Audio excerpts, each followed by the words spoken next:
Hi అండి అందరికీ.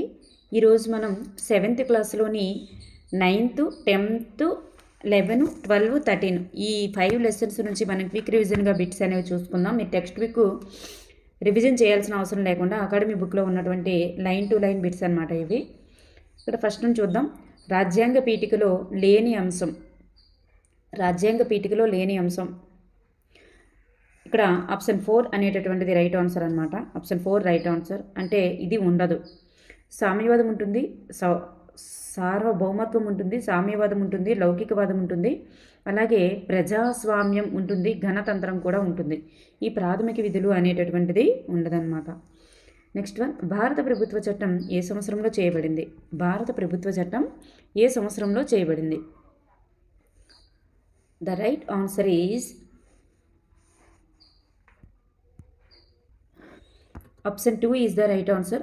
1935లో చేయబడింది. 1935లో చేయబడింది. నెక్స్ట్ వన్ చూద్దాం.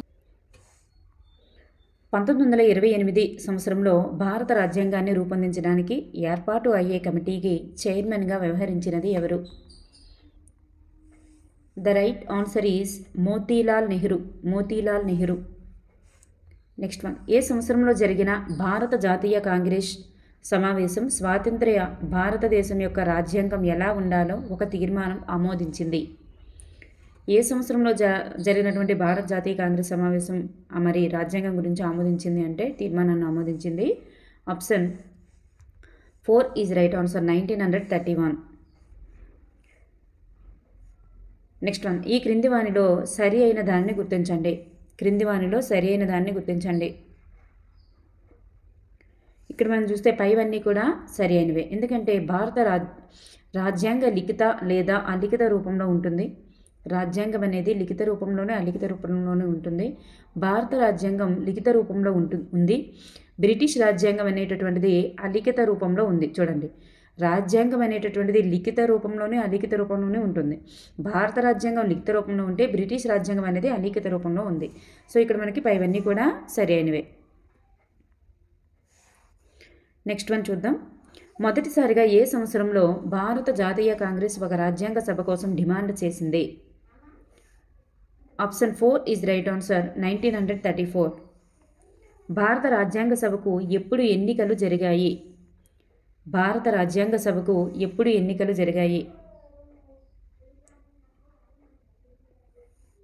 Option 3 is right answer. July 1946.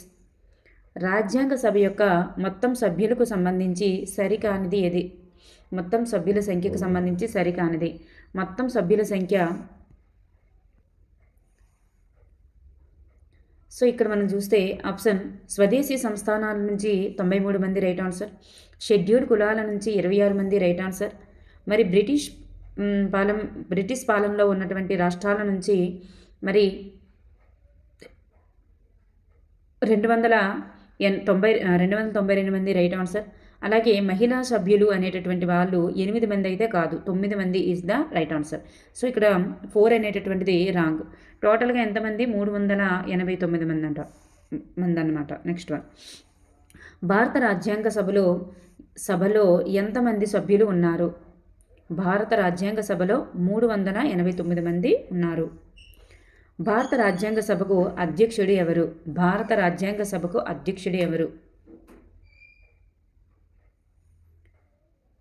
Option 4 is the right answer. Babu Rajendra Prasad. Next one, Pakistan రాజ్యాంగ సభకు అధ్యక్షుడు ఎవరు? మహమ్మద్ అలీ జిన్నా. నెక్స్ట్ వన్, బాబు రాజేంద్ర ప్రసాద్ రాజ్యాంగ చివరి సభలో స్వతంత్ర భారతదేశ మొదటి రాష్ట్రపతిగా ఎప్పుడు ఎన్నికయ్యారు? ద రైట్ ఆన్సర్ ఈజ్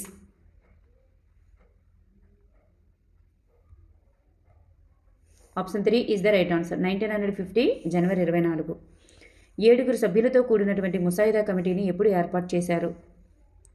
7 సభ్యులతో కూడినటువంటి ముసాయిదా కమిటీకి అధ్యక్షుడు ఎవరు? బిఆర్ అంబేద్కరే కదా.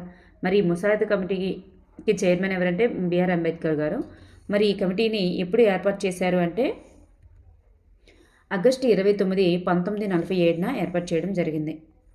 315 ప్రకరణలు మరియు 8 షెడ్యూళ్లు కలిగినటువంటి ముసాయిదా రాజ్యాంగాన్ని ఏ సంవత్సరంలో బిఆర్ అంబేద్కర్ గారు రాజ్యాంగ సభకు సమర్పించారు?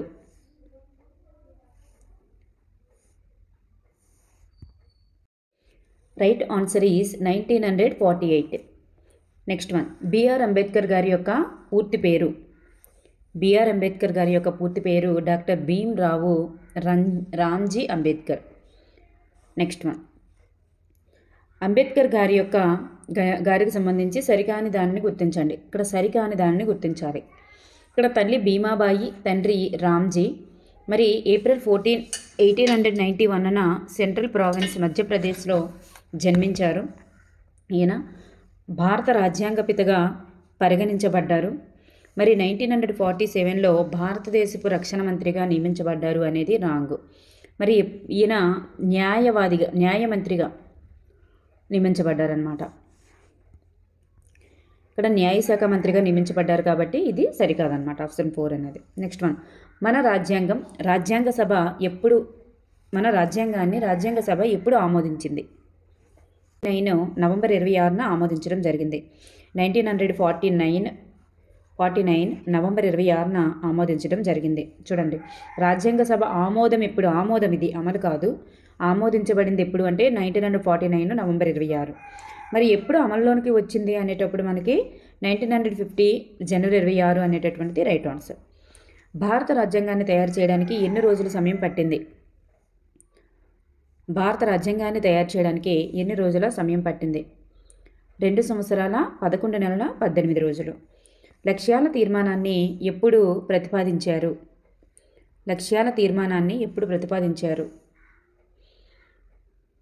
Option 1 is the right answer. 13/12/1946. భారత రాజ్యాంగంలో మొదటి రాజ్యాంగ పత్రంగా వర్ణించబడేది ఏది?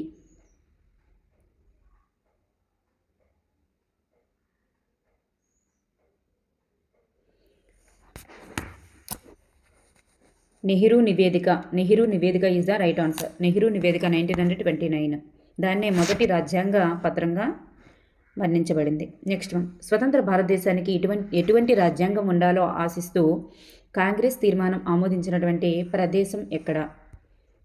Right answer is Karachi. Karachi is the right answer. Next one, క్రింది వాణిలో సరికాని జత ఏది? మరి ఇక్కడ నెహ్రూ నివేదిక కమిటీ చైర్మన్ మోతీలాల్ నెహ్రూ. మరి రాజ్యాంగ సభ అధ్యక్షుడు ఇక్కడ బిఆర్ అంబేద్కర్ అయితే కాదు. రాజ్యాంగ సభకి అధ్యక్షుడు ఎవరు? బిఆర్ అంబేద్కర్ కాదు. రాజ్యాంగ ముసాయిదా కమిటీకి అధ్యక్షుడు ఎవరంటే బిఆర్ అంబేద్కర్. రాజ్యాంగ సభలో లక్ష్యాల తీర్మానాన్ని ప్రతిపాదించినది ఎవరు అంటే జవహర్లాల్ నెహ్రూ. రాజ్యాంగ సభకి అధ్యక్షుడు ఎవరు? Doctor Babu Rajendra Prasad. So doctor Babu Rajendra Prasad is the right answer అనమాట. సో ఇక్కడ మనకి సరికాని జత ఏదంటే ఆప్షన్ 2 అనేది సరిగా లేదు. నెక్స్ట్ వన్, సామ్యవాద లౌకిక అనేటటువంటి పదాలను 1976లో ఏ రాజ్యాంగ సవరణ ద్వారా ప్రవేశికలో చేర్చారు? 42వ రాజ్యాంగ సవరణ ద్వారా 1976లో సామ్యవాదం లౌకిక అనే పదాలను రాజ్యాంగ సవరణ ద్వారా ప్రవేశికలో చేర్చడం జరిగింది. నెక్స్ట్ వన్, రాజ్యాంగ పీఠికలో ఇవ్వబడినటువంటి తేదీ ఏంటి? రాజ్యాంగ పీఠికలో ఇవ్వబడినటువంటి తేదీ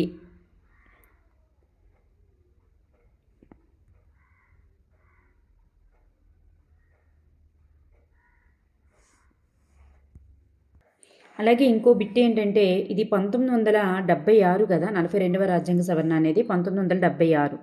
అయితే 44వ రాజ్యాంగ సవరణ 1978. అయితే ఇది ఆస్తి హక్కు. 44వ రాజ్యాంగ సవరణ ద్వారా ఆస్తి హక్కుని ప్రవేశిక నుండి తీసివేయడం జరిగిందనమాట. నెక్స్ట్ వన్ చూద్దాం. రాజ్యాంగ పీఠికలో ఇవ్వబడినటువంటి తేదీ ఏంటి? రాజ్యాంగ పీఠికలో ఇవ్వబడినటువంటి తేదీ 1949 నవంబర్ 26 అనేటటువంటిది రాజ్యాంగ పీఠికలో కనిపిస్తుందన్నమాట మనకి.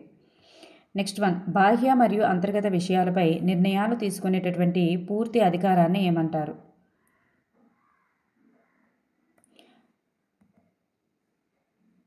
సర్వసత్తాక అని అంటాం. సర్వసత్తాక. Option 1 is the right answer. Next one, రాజ్యాధినేత ఎన్నికల ద్వారా ఎన్నుకోవడాన్ని ఏమంటారు? రాజ్యాధినేతను ఎన్నికల ద్వారా ఎన్నుకోవడాన్ని గణతంత్ర వ్యవస్థ అంటారు. భారత రాజ్యాంగంలోని ఎన్నవ భాగంలో ఆర్టికల్ 14 నుంచి 32 వరకు 6 ప్రాథమిక హక్కులు అనేవి ఉన్నాయి.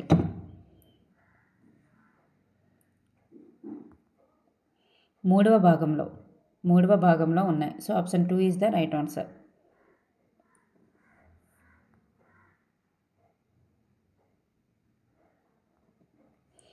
నెక్స్ట్ వన్ ప్రాథమిక హక్కు కానిది ఏది?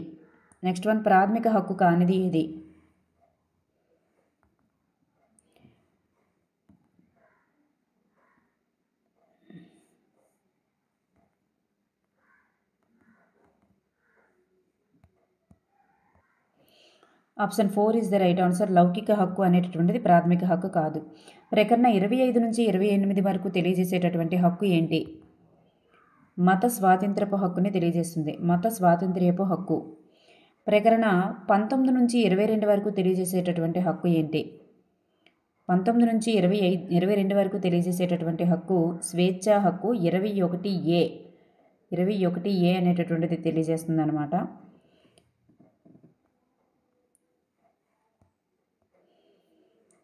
ఇక్కడ మనం చూసుకున్నట్లయితే 21A ద్వారా మరి ఈ స్వేచ్ఛ హక్కులో భాగంగానే విద్యా హక్కుని రాజ్యాంగంలో చేర్చడం జరిగిందనమాట. నెక్స్ట్ వన్ ఇక్కడ మనం చూసుకున్నట్లయితే 6 నుండి 14 సంవత్సరాల మధ్య గల వయస్సు ఉన్న పిల్లలందరికీ కూడా ఉచిత నిర్బంధ విద్యను అందించాలని తెలియజేసేటటువంటి ప్రకటన ఏది అంటే 86వ రాజ్యాంగ సవరణ అనమాట. ఇది 2002లో మరి చేర్చడం జరిగింది. నెక్స్ట్ వన్ చూద్దాం. మన పార్లమెంటు ఏ హక్కులో భాగంగా విద్యను కూడా ప్రాథమిక హక్కుగా గుర్తించింది? ఏ హక్కులో భాగంగా గుర్తించింది? స్వేచ్ఛ హక్కులో భాగంగానే గుర్తించింది. నెక్స్ట్ వన్ బాలల ఉచిత నిర్బంధ విద్యా హక్కు చట్టాన్ని భారత పార్లమెంట్ ఎప్పుడు ఆమోదించింది? ఆమోదించింది అని కాకుండా ఎప్పుడు అమలులోనికి వచ్చింది అంటే April 1. నెక్స్ట్ వన్ చూద్దాం. ప్రధానమైనటువంటి బాలల హక్కులకు సంబంధించి సరికాని దాన్ని గుర్తించండి. మనకి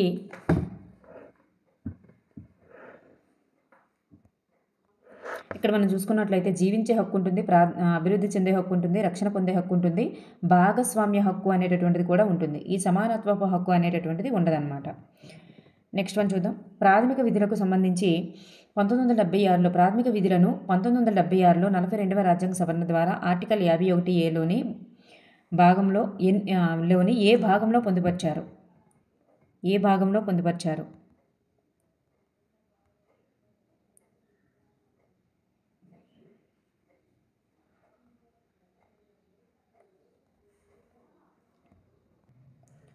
భాగంలో పొందుపరచడం జరిగిందనమాట. నెక్స్ట్ వన్ బ్రిటిష్ పాలనలో భారతదేశంలోని పరిపాలనా విభాగానికి గల పేరు ఏంటి అంటే ప్రావిన్స్ అని అంటారనమాట. ప్రావిన్స్. హాయ్ అండి అందరికీ. ఇది మనం కేంద్ర రాష్ట్ర ప్రభుత్వాలకు సంబంధించిన లెసన్ నుంచి ఒకసారి బిట్స్ చూద్దాం. కేంద్ర రాష్ట్ర ప్రభుత్వాలు కలిసి పనిచేయు వ్యవస్థ లేదా ఆ రెండు ప్రభుత్వాల మధ్య అధికారాల పంపిణీని ఏమంటారు? దాన్నే మనం సమాఖ్య అని అంటారనమాట. So option 2 is the right answer. Next one రాష్ట్ర ప్రభుత్వం యొక్క శాసన నిర్మాణ శాఖలో అంతర్భాగం కాని వారు ఎవరు? ఈ ముఖ్యమంత్రి అనేటటువంటిది రాంగ్ ఆన్సర్ అనమాట. వీళ్ళ ముగ్గురు కూడా శాసన నిర్మాణ శాఖలో అంతర్భాగంగా ఉంటారు. నెక్స్ట్ వన్ రాష్ట్ర ప్రభుత్వం కార్యనిర్వాహక శాఖలో అంతర్భాగం కాని వారు ఎవరు? మరి కార్యనిర్వాహక శాఖకు చెందని వారు ఎవరంటే వీళ్ళ ముగ్గురు కూడా చెందుతారు. గవర్నరు, ముఖ్యమంత్రి, మంత్రిమండలిని కలిపి మనం కార్యనిర్వాహక శాఖ అంటాం. ఈ శాసన మండలి అనేటటువంటిది కాదు. నెక్స్ట్ వన్ ప్రభుత్వం ఎన్ని రకాలైనటువంటి విధులను కలిగి ఉంటుంది? ఎన్ని రకాల విధులను కలిగి ఉంటుందంటే 3 రకాల విధులను కలిగి ఉంటుంది. చట్టాన్ని తయారు చేయడం, చట్టాన్ని మరి ఆమోదించడం, అలాగే న్యాయ వ్యవస్థకు సంబంధించినవి. సో ఈ 3 రకాల విధులని కూడా కలిగి ఉంటుందన్నమాట. నెక్స్ట్ వన్ రాష్ట్ర ప్రభుత్వం యొక్క పరిపాలనా విభాగానికి చెందినది ఏంటి? ఈ శాసన నిర్మాణ శాఖ ఈజ్ ద రైట్ ఆన్సర్ అన్నమాట. నెక్స్ట్ వన్ ఇక్కడ చూసుకున్నట్లయితే చందనిధి, ఓకే సారీ ఫర్ దట్, ఇక్కడ చందనిధి అనేది బిట్ అనమాట. చందనిధి ఏది అంటే చెందినది కాదు, చందనిధి. చందనిధి ఏది అంటే మనకి శాసన నిర్మాణ శాఖ ఉంటుంది, కార్యనిర్వాహక శాఖ ఉంటుంది, న్యాయశాఖ కూడా. ఈ మూడు కూడా పరిపాలన విభాగానికి సంబంధించినవే. ఈ శాసనసభ అనేటటువంటిది కాదనమాట. నెక్స్ట్ వన్, చట్టాలను తయారు చేయడం ప్రాథమిక విధిగా కలిగినటువంటిది ఏది? చట్టాలను తయారు చేయడం ప్రాథమిక విధిగా కలిగినటువంటిది శాసన నిర్మాణ శాఖ. నెక్స్ట్ వన్, శాసనసభకు సంబంధించి సరికాని దాన్ని గుర్తించండి. శాసనసభకు సంబంధించి సరికాని దాన్ని గుర్తించండి. దిగువ సభ మరియు శాసన నిర్మాణ విభాగం. ఇది దిగువ సభ మరియు ఒక శాసన నిర్మాణ విభాగానికి చెందింది. అలాగే దీనిలో సభ్యులు ప్రజల చేత ఎన్నుకోబడతారు. రాష్ట్ర విస్తీర్ణం ఆధారంగా శాసనసభ నియోజకవర్గం అనేది ఉంటుంది. సాధారణంగా ప్రతి 5 సంవత్సరాలకు ఒకసారి ఎన్నికలు జరుగుతాయి. సో ఇక్కడ మనకి రాష్ట్ర విస్తీర్ణం ఆధారంగా అనేటటువంటిది రాంగ్ అనమాట. రాష్ట్ర విస్తీర్ణం ఆధారంగా శాసనసభకు ఎన్నికలు జరుగుతాయి అనేది రాంగ్ అనమాట. నెక్స్ట్ వన్, మెజారిటీ పార్టీ లేదా సంకీర్ణ పార్టీల నాయకుడిని ముఖ్యమంత్రిగా ప్రభుత్వాన్ని ఏర్పాటు చేయమని ఎవరు ఆహ్వానిస్తారు? గవర్నర్ ఆహ్వానిస్తారన్నమాట. నెక్స్ట్ వన్, 2 లేదా అంతకంటే ఎక్కువ పార్టీలు ఉమ్మడి లక్ష్యాలతో ఏర్పాటు చేసుకున్నటువంటి కూటమి ఏంటి?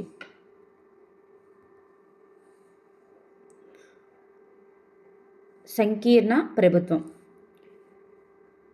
నెక్స్ట్ వన్, క్రింది వానిలో శాసన మండలికి సంబంధించి సరికాని దాన్ని గుర్తించండి. మరి ఇది శాసన మండలికి సంబంధించి సరికానిది అన్నారు కదా. శాసన మండలికి సంబంధించి చూస్తే ఇది ఎగువ సభ, రైట్ ఆన్సర్. మరి సభ్యుల్ని పరోక్షంగా ఎన్నుకుంటారు. మరి ప్రతి 2 సంవత్సరాలకు ఒకసారి 6 సంవత్సరాల పదవీ కాలం ముగిసిన 1/3 వంతు సభ్యులు పదవీ విరమణ చేయగా కొత్త సభ్యులు మరి ఎన్నికవుతారు. Is the right answer. మరి ఎమ్మెల్సీ అనేటటువంటిది 5 సంవత్సరాలు పదవిలో కొనసాగుతారు అనేది రాంగ్ ఆన్సర్ అనమాట. 5 సంవత్సరాలు కాకుండా 6 సంవత్సరాలు పదవిలో కొనసాగుతారు కాబట్టి. నెక్స్ట్ వన్, రాష్ట్ర శాసన మండలి సభ్యుల సంఖ్య ఆ రాష్ట్ర శాసనసభ సభ్యుల సంఖ్యలో 1/4 వంతు మించకూడదు అని తెలియజేసేటటువంటి ఆర్టికల్ ఏంటి? ఇక్కడ మనం ఆప్షన్స్ రాంగ్ ఉంది కాబట్టి ఇది మనం స్కిప్ చేస్తున్నాము. నెక్స్ట్ వన్, శాసన మండలి నిర్మాణానికి సంబంధించి సరికాని దాన్ని గుర్తించండి. శాసన మండలి నిర్మాణానికి సంబంధించి సరికాని దాన్ని గుర్తించండి.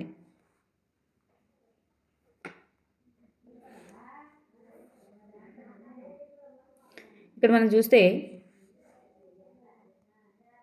ఇక్కడ సరికానిది ఏంటి అంటే ఆప్షన్ 2 అనేటటువంటిది ఇక్కడ మనకి సరికాదు. ఎందుకంటే 1/3 వంతు మాత్రమే స్థానిక ప్రభుత్వ సంస్థల యొక్క సభ్యులచే ఎన్నుకోబడతారు కాబట్టి. మరి ఇక్కడ ఇవన్నీ కూడా మరి రైట్ ఆన్సర్సే అన్నమాట.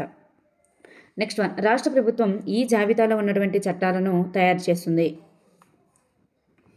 Option 1 is the right answer. రాష్ట్ర జాబితా మరియు ఉమ్మడి జాబితా 2 కూడా తయారు చేస్తుంది. నెక్స్ట్ వన్, రాష్ట్రానికి సంబంధించి ఆర్థిక బిల్లులను ఎవరి అనుమతి పొందిన తర్వాత మాత్రమే శాసనసభలో ప్రవేశపెడతారు?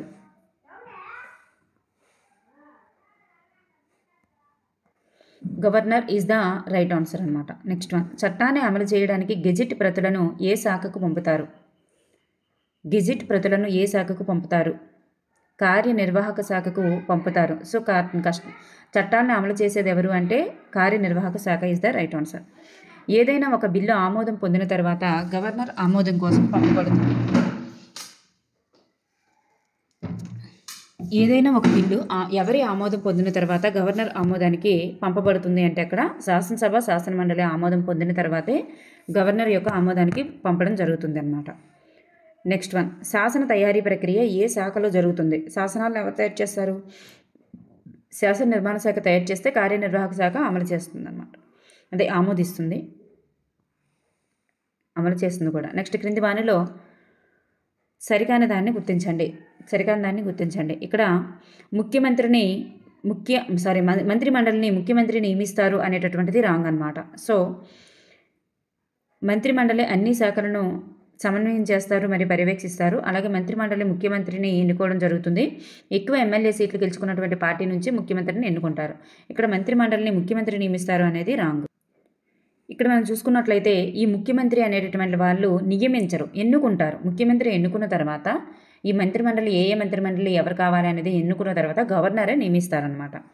నెక్స్ట్ వన్, ఏ ఆర్టికల్ ప్రకారం గవర్నర్ తన విధులను నిర్వర్తించడంలో సహాయపడడానికి మరియు సలహాలు ఇవ్వడానికి ముఖ్యమంత్రి నాయకత్వంలోని మంత్రిమండలి ఉండాలి?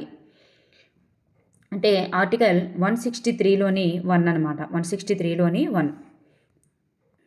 ఇక్కడ మనకి గవర్నర్కి సంబంధించి 3 రకాలైనటువంటి మరి ఇక్కడ ఆర్టికల్స్ వచ్చాయి.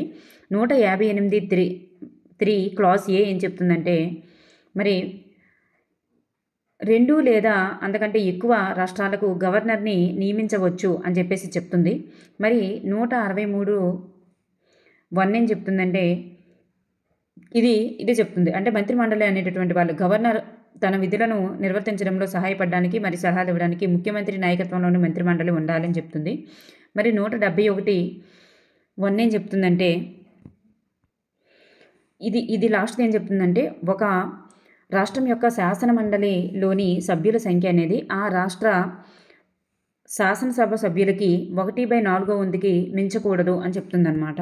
సో ఈ విధంగా 3 రకాలైనటువంటి ఆర్టికల్లు గవర్నర్స్కి సంబంధించి ఉన్నాయి. ఇది మీరు గుర్తుపెట్టుకోండి. నెక్స్ట్ వన్, రాష్ట్రంలో రాజ్యాంగబద్ధ పరిపాలన కొనసాగినట్లు చేయునది ఏంటి? రాజ్యాంగబద్ధ పరిపాలన కొనసాగేటట్లు ఏది చేస్తుంది అంటే గవర్నర్. చేయునది ఎవరు అని అంటే గవర్నర్. ఎవరిని వాస్తవ రాష్ట్ర ప్రభుత్వాధినేత అని అంటారు? ముఖ్యమంత్రినే వాస్తవ రాష్ట్ర ప్రభుత్వాధినేత అని అంటాం. రాష్ట్రంలో అత్యున్నత న్యాయస్థానం హైకోర్టు, రాష్ట్రం కాబట్టి. హైకోర్టులో ప్రధాన న్యాయమూర్తిని ఎవరు నియమిస్తారు? హైకోర్టు యొక్క ప్రధాన న్యాయమూర్తిని ఎవరు నియమిస్తారు అంటే రాష్ట్రపతి నియమిస్తారు. హైకోర్టు యొక్క ప్రధాన న్యాయమూర్తి యొక్క పదవీ విరమణ వయస్సు ఎంత? 62 సంవత్సరాలు. హైకోర్టు జారీ చేసినటువంటి అన్ని నిర్ణయాలు మరియు డిగ్రీలు ముద్రించి కోర్టులు మరియు న్యాయవాదులకు భవిష్యత్తు సూచనల కోసం ఒక రికార్డుగా ఉంచబడేటటువంటి దాన్ని ఏమంటారు? కోర్ట్ ఆఫ్ రికార్డ్ అంటారు. జిల్లాలో మ్యాజిస్ట్రేట్ హోదాలో ఉండేటటువంటి అధికారి ఎవరు? జిల్లా కలెక్టర్. జిల్లా స్థాయి కంటే దిగువ స్థాయి ఉన్నటువంటి న్యాయస్థానాలు ఏమిటి? జిల్లా స్థాయి కంటే దిగువ స్థాయిలో ఉన్నటువంటి న్యాయస్థానాలను ఏమంటారు? సబార్డినేట్ కోర్టులు అంటారు. నెక్స్ట్ వన్, లోక్ అదాలత్లకు ఇది స్పెల్లింగ్ రాంగు. లోక్ అదాలత్లకు చట్టబద్ధమైనటువంటి హోదా కల్పించినటువంటి లీగల్ సర్వీస్ అథారిటీస్ యాక్ట్ అనేది ఏ సంవత్సరంలో చేయబడింది? ఇక్కడ ఆన్సర్ అనేది 1982 ఈజ్ ద రైట్ ఆన్సర్. 1982. సభ సభ్యులందరినీ సమావేశపరచడాన్ని ఏమంటారు? సభ యొక్క సభ్యులందరినీ సమావేశపరచడాన్ని ఏమంటారు? సభ్యులందరినీ ఏమంటారంటే సమన్స్ అంటారు. సభ సభ్యులందరినీ సమావేశపరచడాన్ని ఏమంటారంటే సమన్స్ అంటారు. సభని నిరవధికంగా వాయిదా వేయడాన్ని ఏమంటారంటే ప్రోరోగ్ అంటారు. ప్రభుత్వం యొక్క ఉద్యోగుల కీలక విధానాలు నిర్ణేతలుగా ఉన్నటువంటి ప్రభుత్వ వ్యవస్థ ఏది? బ్యూరోక్రసీ. న్యాయస్థానాల ప్రమేయం లేకుండా మధ్యవర్తుల ద్వారా వివాదాలు పరిష్కరించుకోవడాన్ని ఏమంటారు? అదే లోక్ అదాలత్లు ఈ పనిని చేస్తాయన్నమాట. లోక్ అదాలత్లు చేస్తాయి. దాన్ని సయోధ్య లేదా రాజీ కుదుర్చుకోవడం అంటారు. క్రింది వానిలో ముఖ్యమంత్రి ఎవరు? విధానసభ సభ్యుడు. మెజార్టీ పార్టీ నాయకుడు. క్రింది వానిలో సరికాని దానిని గుర్తించండి.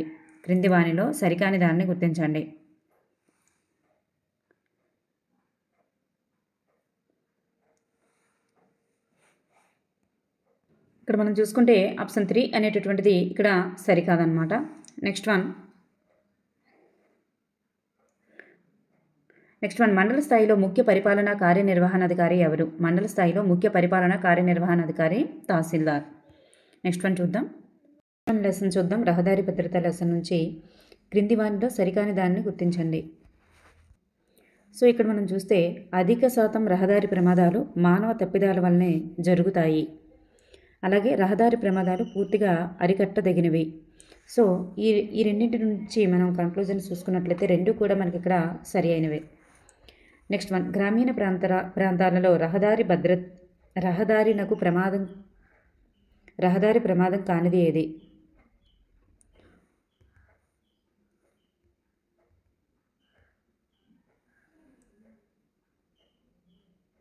సో ఇక్కడ రహదారి ప్రమాదానికి కారణం కానిది ఏది అని చూసుకున్నట్లయితే ఇక్కడ రహదారి సంకేతాలను అతిక్రమించకపోవడం అనేటటువంటిది కాదు, అతిక్రమించడం వలన. సో ఇక్కడ దమ్ము చక్రాలతో ట్రాక్టర్ నడపడం, ప్రొక్లైనర్ వంటి భారీ వాహనాలు వినియోగం వలన ఏర్పడే గుంటల వలన, జంతువులు రోడ్లను దాటినప్పుడు. సో ఈ విధంగా రహదారి ప్రమాదం అనేటటువంటి జరుగుతుంటుంది. రహదారి ప్రమాదానికి కారణం కానిది ఏది అంటే ఇది ఆప్షన్ 4 అనేది కాదు. భారతదేశంలో రోడ్డు ప్రమాదాల నివేదికను ఏ సంవత్సరంలో తయారు చేసింది? భారత రోడ్డు రవాణా రహదారుల మంత్రిత్వ శాఖ తయారు చేస్తుంది అనమాట. ఎప్పుడు అంటే 2019 is the right answer. Next one, స్వల్ప లేక తీవ్ర గాయాల పాలైన క్షతగాత్రులకు హాస్పిటల్కి తీసుకువెళ్ళిన వెంటనే ఇచ్చేటటువంటి తక్షణ చికిత్సను ఏమంటారు? మరి ఇటువంటి తక్షణ చికిత్సకు గల పేరేంటంటే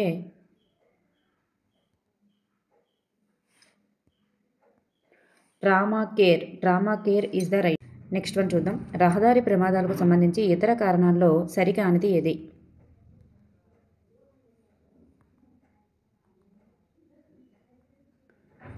ఇక్కడ ఆప్షన్ 4 అనేటటువంటిది సరిగా లేదనమాట. శీతాకాలం టైర్లు ఆకస్మికంగా పేలిపోవడం అనేది రాంగు. శీతాకాలంలో పేలిపోవు కదా, వేసవి కాలంలో కాబట్టి. నెక్స్ట్ వన్, శీతాకాలం దట్టమైన పొగమంచు ఉండడం, వర్షాకాలం గ్రామీణ ప్రాంతాల్లో బురద ఎక్కువగా పోగుపడడం, వేసవి కాలం రోడ్లపై తారు కరగడం వలన ప్రమాదాలు గురవుతుంటాయి. నెక్స్ట్ వన్, జరుగుతుంటాయి.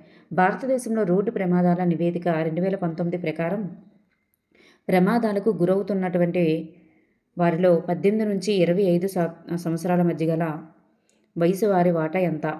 22% is the right answer. Next one, traffic సిగ్నల్స్లో ఉపయోగించేటటువంటి లైట్లను వీటికి సంబంధిత అర్థాలతో సరైన జతను గుర్తించండి.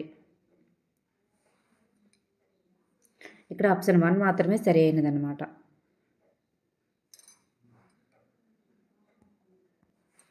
నెక్స్ట్ వన్ చూద్దాం. ట్రాఫిక్ పోలీస్ యొక్క విధి కానిది ఏది? ట్రాఫిక్ పోలీస్ యొక్క విధి కానిది ఏది? ఇక్కడ క్షతగాత్రులకు అత్యవసరమైనటువంటి సహాయాన్ని అందించరు అనేటటువంటిది రాంగు. ఎందుకంటే వాళ్ళు అందిస్తారు కాబట్టి. ఇక్కడ రహదారి వినియోగంపై ప్రజలకు అవగాహన కల్పిస్తారు, రహదారి రద్దీని క్రమబద్ధీకరిస్తారు, ప్రమాదాలు జరగకుండా నిరంతరం ప్రజలకు అప్రమత్తం చేస్తారు.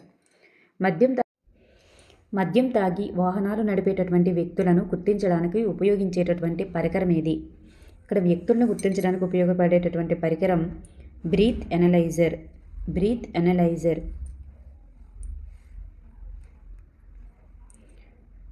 నెక్స్ట్ వన్, రహదారి నియమాలను ఉల్లంఘించి అతి వేగంగా ప్రయాణించేటటువంటి వాహనాల వేగాన్ని కొలిచేటటువంటి పరికరం స్పీడ్ గన్ కెమెరా.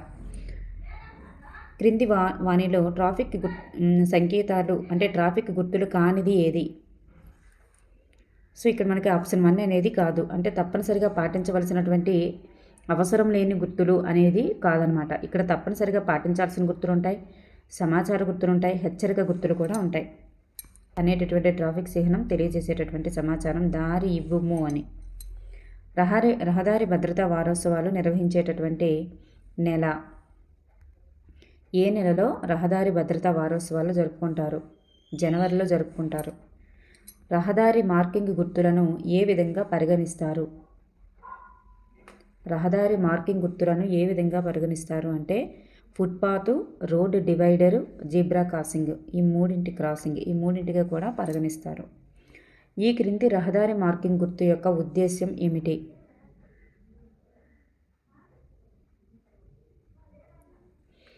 ట్రాఫిక్ గందరగోళం మరియు రోడ్డు ప్రమాదాలను నివారించుట ఏది అన్న. మరి నెక్స్ట్, రోడ్డును 2 లేదా అంతకంటే ఎక్కువ భాగాలుగా విభజించేది ఏది అన్న. దానికి answer road divider. Next one, పాదచారులు రోడ్డును ఒకవైపు నుండి మరొక వైపునకు దాటడానికి ఉద్దేశించబడినటువంటి రహదారి ఏది? ఫుట్పాత్. జీబ్రా క్రాసింగ్ యొక్క ప్రధాన ఉద్దేశ్యం ఏమిటి? పాదచారులు రోడ్డును దాటుటకు. కాలిబాట దగ్గర రోడ్డు దాటడంలో అనుసరించవలసినటువంటి విధానంను తెలియజేసేటటువంటి శిక్షణను ఏమంటారు?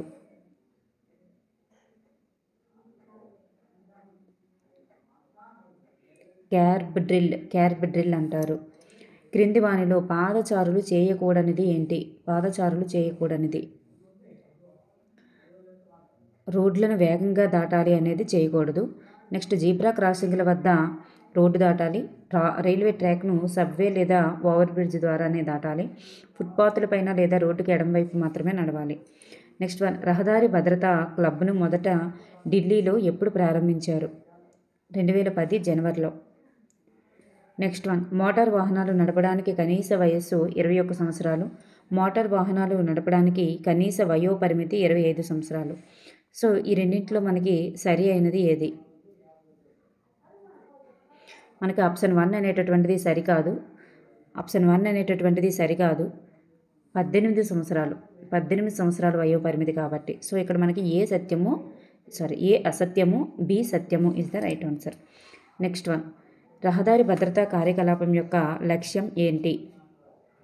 ఈ రెండు కూడా. So option 1 and 2 is the right answer. రహదారి భద్రతా కార్యకలాపాలలో పాఠశాలలను చురుకుగా భాగస్వామ్యం చేయడం, పాఠశాలలను భద్రతా కార్యకలాపాల్లో పాల్గొనేటట్లుగా చేయడం.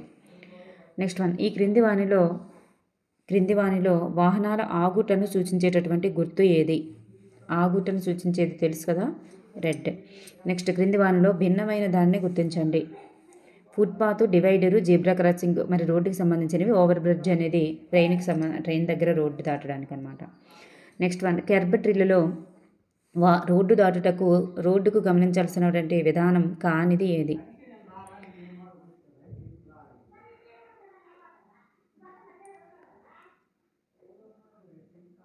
ఈ పరిగెత్తు నడవాలి అనేటటువంటిది కాదనమాట. నెక్స్ట్ ఇవన్నీ కూడా సరి అయినవే. నెక్స్ట్ వన్ చూద్దాం. క్రింది వానిలో రహదారి భద్రతా నినాదానికి సంబంధించి తప్పుగా ఉన్నది ఏది?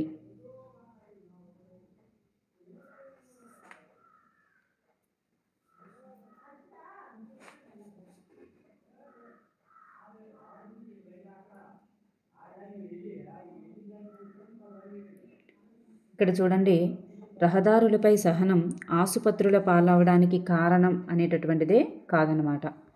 ఓకేనండి, సరిగా లేదు. నెక్స్ట్ వన్, రోడ్డు ప్రమాదం అనగా ఒక వాహనం లేదా మరొక వాహనాన్ని లేదా వస్తువుని ఢీకొట్టడాన్ని రోడ్డు ప్రమాదం అంటారు. నెక్స్ట్ వన్, క్రింది వానిలో రహదారి భద్రతకు అడ్డంకి ఏది? రహదారి భద్రతకు అడ్డంకి ఏదంటే ఇక్కడ ఏది కాదు అనేది రైట్ ఆన్సర్ అన్నమాట. మార్కెట్ అనగా ఆప్షన్ 4 ఈజ్ రైట్ ఆన్సర్. కొనుగోలు చేసేటటువంటి వినియోగదారులు మరియు విక్రయించేటటువంటి దుకాణాలు ఉండే ప్రాంతము. నెక్స్ట్ వన్, డోమింగో ఫేజ్ ప్రకారం విజయనగర సామ్రాజ్యంలో ఉండేటటువంటి మార్కెట్లకు గల పేరేంటి? విజయనగర సామ్రాజ్యంలో ఉండేటటువంటి మార్కెట్లకు గల పేరు బజార్లు. బజార్లు is the right answer. Next one, Vijayanagara సామ్రాజ్యంలో బజార్లు అని పిలువబడే మార్కెట్లు ఉండేవి మరియు ఆ బజార్లలో సాధారణ వస్తువుల నుంచి అత్యంత విలువైన ఆభరణాలు, వజ్రాలు వ్యాపారం జరిగేది అని తెలిపిన డోమింగో ఫేజ్ ఏ దేశ యాత్రికుడు? డోమింగో ఫేజ్ అనమాట అది. ఏ దేశ యాత్రికుడు అంటే చూడండి, విలువైన వస్తువులు మరియు వజ్రాల వ్యాపారం కూడా జరిగేదని ఆయన తెలియజేయడం జరిగింది, పోర్చుగీస్. నెక్స్ట్ వన్, మధ్యయుగ భూమార్గాలు మరియు సముద్ర మార్గాల ద్వారా భారతదేశం నుంచి వస్తువులు ఈ క్రింది దేశాలకు ఎగుమతి చేయబడ్డాయి. పైవన్నీ కూడా Persia, Italy, China, Japan, European దేశాలు ఇవన్నింటికి కూడా ఎగుమతి చేయబడ్డాయి. మధ్యయుగాలలో భూమార్గాలు మరియు సముద్ర మార్గాల ద్వారా భారతదేశం నుంచి ఏ వస్తువులు ఎగుమతి చేయబడ్డాయి అంటే ఇవన్నీ కూడా రైట్ ఆన్సర్ అవుతుందన్నమాట. అంటే చేనేత వస్త్రాలు, సుగంధ ద్రవ్యాలు, హస్తకళలు, రాగి, ఇత్తడి పాత్రలు, వెండి, బంగారు ఆభరణాలు ఇవన్నీ కూడా రైట్ ఆన్సర్స్. క్రింది వానిలో భౌతిక మార్కెట్ కానిది ఏది? భౌతిక మార్కెట్ కానిది ఏది అంటే ఇక్కడ మనకి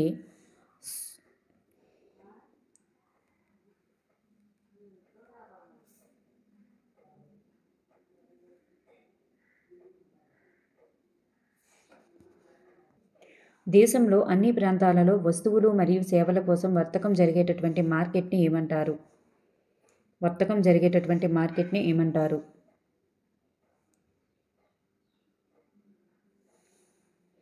జాతీయ మార్కెట్లు అంటారు. ఆయా ప్రాంతాలలో లేదా రాష్ట్రాల సముదాయాలలో మాత్రమే వస్తువులను కలిగి ఉండేటటువంటి మార్కెట్లను ఏమంటారు? ఆయా ప్రాంతాలలో మరియు సముదాయాలలో మాత్రమే. చూడండి, ప్రాంతీయ మార్కెట్లు. తీర ప్రాంత రాష్ట్రాలలో లభించేటటువంటి చేపలను దేశవ్యాప్తంగా అమ్మడం ఈ మార్కెట్ల ద్వారా జరుగుతుంది. దేశవ్యాప్తంగా అమ్మాలంటే అది జాతీయ మార్కెట్ల ద్వారానే జరుగుతుందన్నమాట. నెక్స్ట్ వన్, సంచార దుకాణాలు పొరుగు మార్కెట్లకు సంబంధించినటువంటి అంశం ఇది.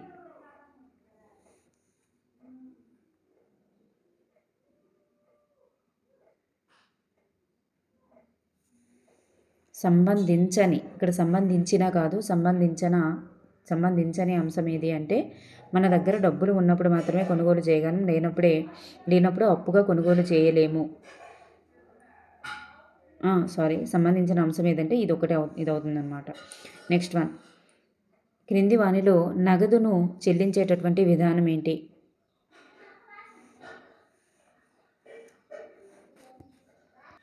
సో అవి మనకి 2 టైప్స్గా ఉంటాయి. భౌతిక చెల్లింపులు, నగదురహిత చెల్లింపులు. భౌతిక చెల్లింపులకు వచ్చేసరికి ఇది ఆన్సర్ అవుతుంది, నగదురహిత చెల్లింపులకు వచ్చేసరికి ఇది ఆన్సర్ అవుతుంది. సో ఇక్కడ option 1 and 2 is the right answers. ముందుగా అనుమతించినటువంటి రుణ పరిమితి మేరకు మీరు చేసినటువంటి కొనుగోలుకు చెల్లింపులు జరిపేందుకు ఆర్థిక సంస్థల ద్వారా జారీ చేయబడేటటువంటి కార్డుని ఏమంటారు?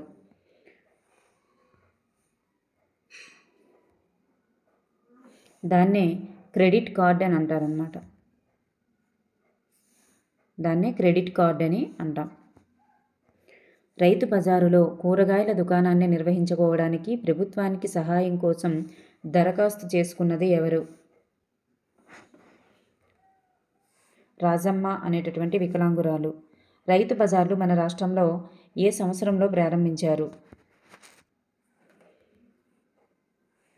Option 2 is right answer. 1999 జనవరిలో ప్రారంభించారు.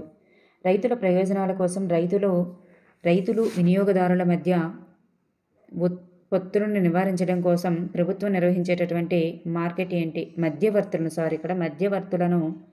మధ్యవర్తులను నివారించడం కోసం ప్రభుత్వం నిర్వహించేటటువంటి మార్కెట్ ఏంటి? అదే రైతు బజార్లు అనమాట. 1999లో ఏర్పాటు చేయబడ్డాయి.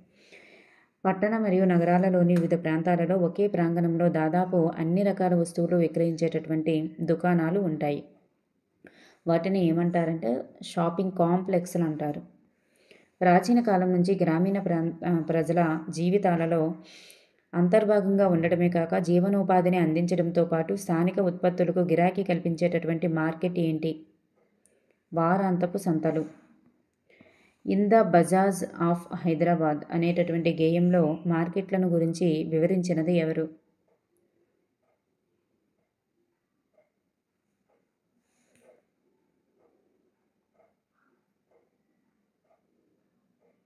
సరోజినీ నాయుడు గారు. నెక్స్ట్ వన్, కోవిడ్-19 మహమ్మారి సమయంలో చాలామంది ప్రజలు ఏ మార్కెట్ల ద్వారా ఎక్కువగా వస్తువులను కొనుగోలు చేశారు అంటే మనకది ఈ మార్కెట్ల ద్వారా అంటే ఆన్లైన్ ద్వారా కొనుగోలు చేశారు అని అర్థం అనమాట. నెక్స్ట్ వన్, తేలియాడే మార్కెట్ అని పిలువబడేటటువంటి మార్కెట్లు ఏ ప్రాంతంలో కలవు అంటే జమ్మూ కాశ్మీర్ మరియు శ్రీనగర్. జమ్మూ కాశ్మీర్ మరియు శ్రీనగర్లో తేలియాడే మార్కెట్కు సంబంధించి సరికాని అంశం ఏది అంటే ఈ మార్కెట్ను స్థానిక భాషలో షికారా అంటారు అనేది రాంగ్ అనమాట. షికారా అంటారు అనేది రాంగు. ఇక్కడ మార్కెట్లను స్థానిక భాషలో షికారా అంటారు అనేది రాంగ్. ఎందుకంటే మార్కెట్లను కాదు, పడవులను షికారా అంటారనమాట. నెక్స్ట్ వన్, వినియోగ వస్తువులు మార్కెట్లో ఏజెంట్ మార్గంలో వస్తు ప్రవాహానికి సంబంధించి సరైన క్రమం ఏంటి?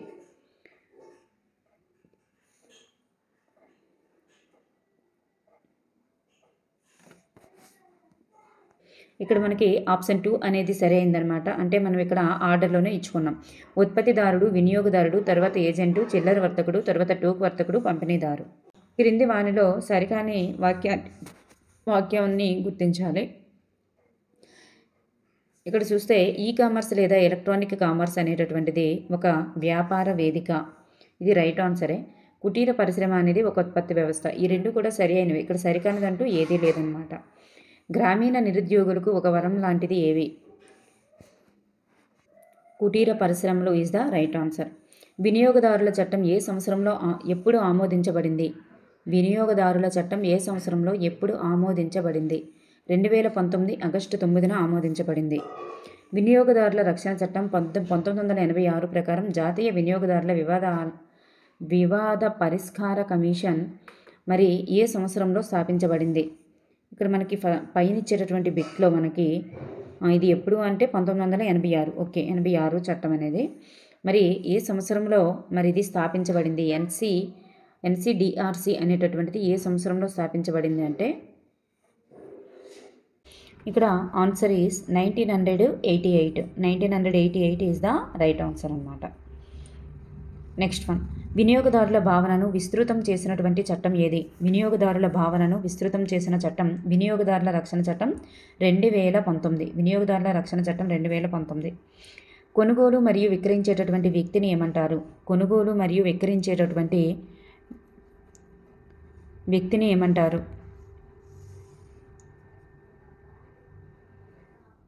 ఉత్పత్తిదారుడు అని అంటారు. వ్యాపారి అని అంటాము. వ్యాపారి అని అంటారు. నెక్స్ట్ వన్, ఆహారం, వస్తువులు లేదా సామగ్రిని తయారు చేసేటటువంటి ఒక వ్యక్తి, ఒక కంపెనీ లేదా ఒక దేశంను ఏమంటారు? ఒక వ్యక్తి, ఒక కంపెనీ లేదా ఒక దేశాన్ని ఏమంటారు? దాన్ని ఉత్పత్తిదారుడు అంటారు. వినియోగదారుల హెల్ప్ లైన్ నెంబర్ ఏంటి? వినియోగదారుల హెల్ప్ లైన్ నెంబర్ 2 and 3 ఈ రెండు కూడా అవుతాయన్నమాట.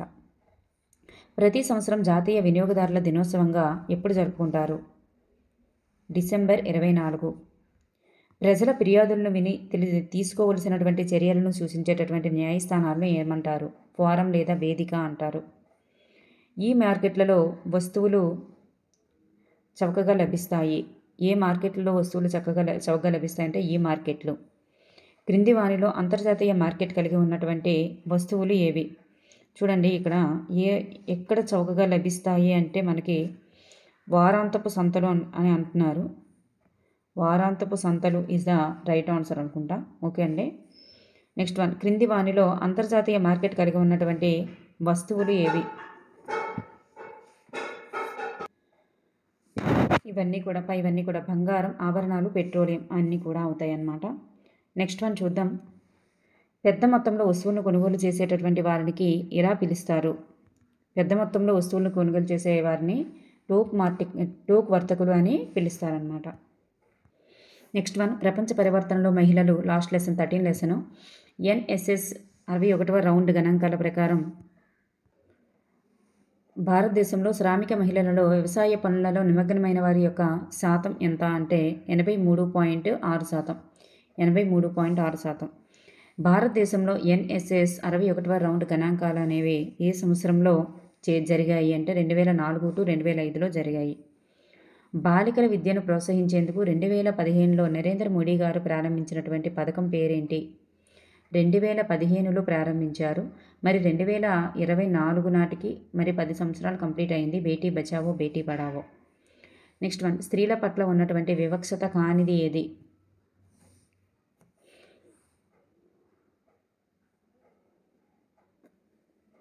ఆప్షన్ 3 అనేటటువంటిది అది వివక్షత కాదనమాట. సో ఇది సమానంగా చూస్తున్నారంటే గౌరవిస్తున్నట్టే, వివక్షతకు చెందదు. ఇవన్నీ కూడా వివక్షతకి చెందుతాయి. నెక్స్ట్, మోస ధోరణుల నుండి విముక్తి పొందడంలో ప్రముఖ పాత్ర పోషించేది ఏంటి? విద్య. దళిత, గిరిజన, నిరుపేద కుటుంబాలకు చెందినటువంటి బాలికలు విద్యను దూరంగా ఉండడానికి గల కారణం ఏంటి? సాంఘిక ఆర్థిక పరిస్థితులు. అనాథ అనేటటువంటి పద్యాన్ని రచించినది ఎవరు? అనాథ అనేటటువంటి పద్యాన్ని రచించిన వారు శ్రీ గుర్రం జాషువా గారు. బాలబాలికలు పాఠశాలలకు వెళ్ళడం అనేది ఒక ప్రాథమిక హక్కు. మహిళా ఉద్యమాలు వలన ఏ రంగాలలో న్యాయపరమైనటువంటి సంస్కరణలు జరిగాయి? హింస మరియు ఆరోగ్యం పట్ల న్యాయపరమైన సంస్కరణలు జరిగాయి. ఆంధ్రప్రదేశ్లో మహిళలు సారా వ్యతిరేక ఉద్యమం ఫలితంగా ప్రభుత్వం సారాని ఎప్పుడు నిషేధించింది అంటే 1993లో నిషేధించింది. అంతర్జాతీయ మహిళా దినోత్సవం ఎప్పుడు జరుపుకుంటారు? అంతర్జాతీయ మహిళా దినోత్సవం అందరికీ తెలిసిందే కదా, మార్చ్ 8. నెక్స్ట్ వన్, భారతదేశంలో పాశ్చాత్య వైద్యంలో పట్టా పొందినటువంటి మొదటి దక్షిణాసియా మహిళా వైద్యురాలు ఎవరు? Option 1 is the right answer. Kadambari Ganguly. Kadambari Ganguly. Next one, భారతదేశంలోని ఇద్దరి మహిళా గ్రాడ్యుయేట్లు ఎవరు? మొదటి ఇద్దరి మహిళా గ్రాడ్యుయేట్లు ఎవరు? అంటే మొట్టమొదట గ్రాడ్యుయేట్ చేసినటువంటి మొదటి ఇద్దరు మహిళా గ్రాడ్యుయేట్లు ఎవరంటే కాదంబరి గంగూలీ మరియు చంద్రముఖి బసు. నెక్స్ట్ వన్, సైటోజెనెటిక్స్లో శాస్త్రీయ పరిశోధనలు కొనసాగించి చెరకు మరియు వంకాయపై విస్తృత పరిశోధన చేసిన వారు ఎవరు?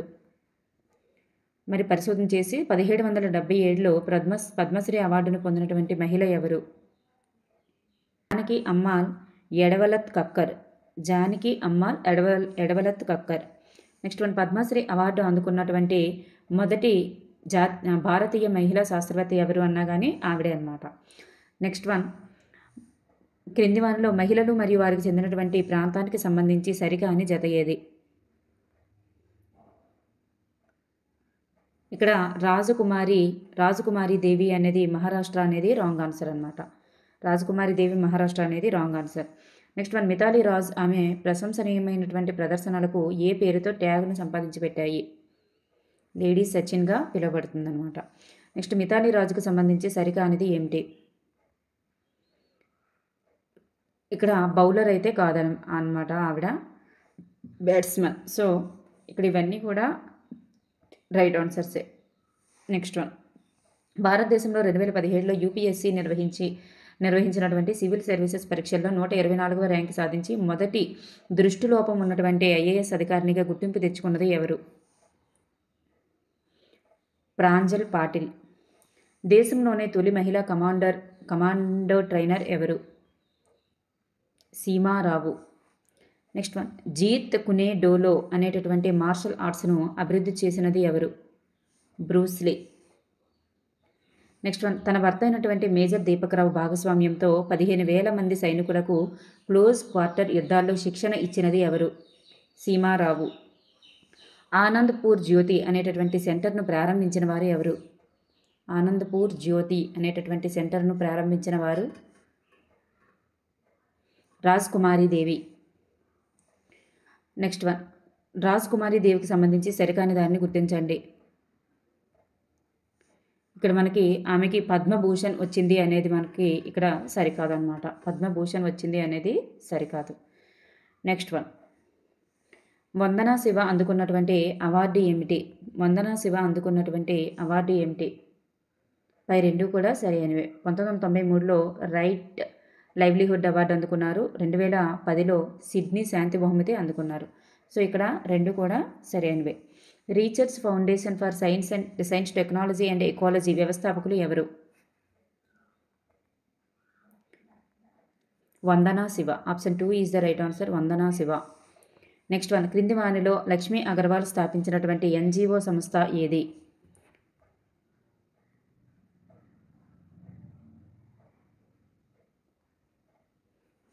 చన్ ఫౌండేషన్. లక్ష్మీ అగర్వాల్ ఈ క్రింది రంగంలో కృషి చేస్తున్నారు? యాసిడ్ దాడి బాధితులకు సంబంధించిందనమాట. నెక్స్ట్ వన్, నవధాన్య ఉద్యమం ఏర్పడుటకు కారకురాలు.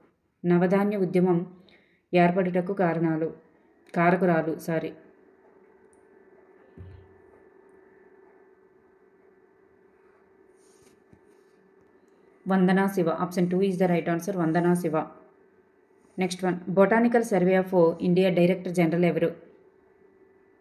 Botanical survey of India director general ఎవరు?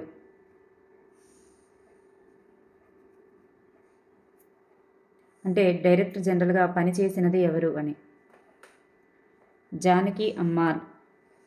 అద్దాల సూర్యకళ ఏ సంస్థ సహాయంతో ఇత్తడి వస్తువుల తయారీపై ఆధునిక మెలకువలను తెలుసుకుంది?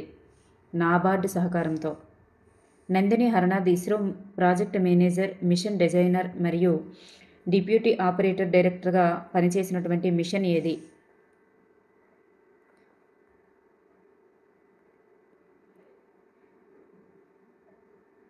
Mangalyaan. Option 3 is the right answer. Mangalyaan. Next one, Nandini Harnath ఎన్ని సంవత్సరాలుగా ఇస్రోలో పనిచేస్తూ 14 మిషన్లలో పనిచేశారు? 20 సంవత్సరాలు. Next one Archana Soring. అర్చనా సోరింగ్కి సంబంధించి సరికాని దానిని గుర్తించండి. ఈమె మహారాష్ట్రకు చెందినటువంటి గిరిజన యువత అయితే కాదు, ఒడిశాకు చెందినటువంటి గిరిజన యువతి. సో ఒడిశాలోని వసుంధర అనే ఎన్జిఓలో పనిచేశారు. ముంబైలోని Tata institute of social sciences నుండి మాస్టర్ డిగ్రీ చేసింది. యుఎన్ఓ ఎంపిక చేసినటువంటి యంగ్ సంఘంలోని సభ్యురాలుగా ఉందన్నమాట. నెక్స్ట్ వన్ ఐక్యరాజ్యసమితి ప్రధాన కార్యదర్శి ఎంపిక చేసినటువంటి వాతావరణ సంక్షోభాన్ని ఎదుర్కోవడానికి పరిష్కారాలను అందించే యువజన సలహా సంఘం పేరేమిటి? యాంగో అనేటటువంటిది. ఎంచుకునే దారిలో అనేటటువంటి పుస్తక రచయిత ఎవరు? ఎంచుకునే దారిలో అనే పుస్తక రచయిత